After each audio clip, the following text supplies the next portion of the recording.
liv, så er det meget det der med, at det perfekte, det er blevet normale. Så kommer man ned til Annie, så ryger man på røven i tide og uside.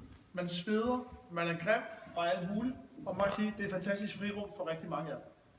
Så ind i den kultur, det der med, at her der er en kultur, hvor det ikke handler om at lære mig at falde, men det er faktisk en kultur, hvor det i høj grad handler om at lære mig at rejse sig op, er en rigtig, rigtig vigtig pointe.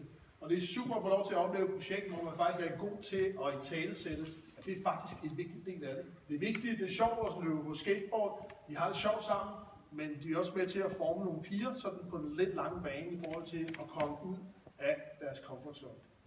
Og noget af det, som jeg tænker jo er rigtig, rigtig vigtigt, vi som foreningslivet bliver gode til, det er at italesætte, hvad man får ud af og være en del af jeres sammenhæng, den sammenhæng, som jeg er en del af. Og det er jo derfor, det er fantastisk lov til at møde sådan som jer, der faktisk er gode til det. Og nogle gange så er der måske nogen, der er udenfor, der er bedre til at gøre det med selv. Så jeg vil sige, hvor gode I er. Godt. Jeg vil gerne sige noget om, sådan lige bare tage et par enkelte tal fra en helt ny, ikke offentliggjort undersøgelse omkring sådan unge og foreningsliv, hvad der er vigtigt for dem. Vi har spurgt de der 4500, hvad de går til. Læg lige mærke til, at i 2010, så var der 60,5%, der gik til foreningsaktiviteter i idrætssammenhæng.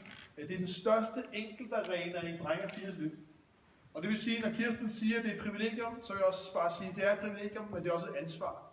Det er et ansvar, at der er så mange unge, som faktisk bruger rigtig meget tid i deres fritidssammenhæng i en idrætsforening. Og der tænker jeg, det er vigtigt for os, at vi bliver bedre til ikke bare at tilbyde en aktivitet, men faktisk også blive gode til at sætte ord på, hvad man får ud af den her aktivitet. Ikke kun på banen, i bassinet, på måtten, men også uden for banen. For det er noget af det, der er rigtig vigtigt i forhold til at fastholde dem på den lidt lange bane. Jeg ved ikke, er det en overraskelse for jer, at der er flere, der dyrker foreningsidræt? Ja. Nej, det har jeg vel ikke med det fitness, og sådan noget, der er kommet frem. Nej, man kan sige, der er ikke mange af dem, der går i foreningsfitness. Det her, det er rigtigt, de fleste af dem her, det er nogen, der går til håndbold, fodbold, dværgkast, pælesidning, synkronvogning, 2 gange om ugen, mandag og onsdag.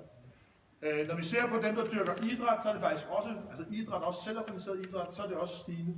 Og det er jo fordi hele kropsprojektet er så vigtigt. Men det er faktisk meget tankevækkende inde i en kultur, hvor vi har fornemmelsen af, og der er nogen, der rigtig gerne fortælle os, det er noget andet dyrker parkour. Alle unge hænger i tagrender. Er ikke rigtigt? Hvis du spørger politikere, jeg har lige så møde med Nordea-fonden, det vigtigste for dem, det var streetkultur. For ham der direktøren, han havde sådan en fornemmelse af, at alle hang og dingede i tagrender rundt omkring i hele Danmark. I Tarm, Lem og Ølgod, og hvor vi ellers kommer fra, ikke? Der dingede de rundt. Den store gruppe, de går jo til noget mandag, onsdag-agtigt ting. En ganske almindelig gennemsnitlig fitnessbruger, hvor meget bruger han eller hun sit korte løber nu? For at tage den omkring fitness. Hvad tænker I? 0,87 gang om ugen, eller 0,87 dage om ugen. Og det vil sige, hvor kommer du fra? Ja, men hvad for en aktivitet? Du kommer fra Panien, hvad er du med i? Hvad for en aktivitet? Hockey. Hockey? Hvor mange gange dyrker man hockey om ugen? 1. Det vil sige, at man er mere fysisk aktiv ved i sådan, det er en meget sølle træningsfrekvens.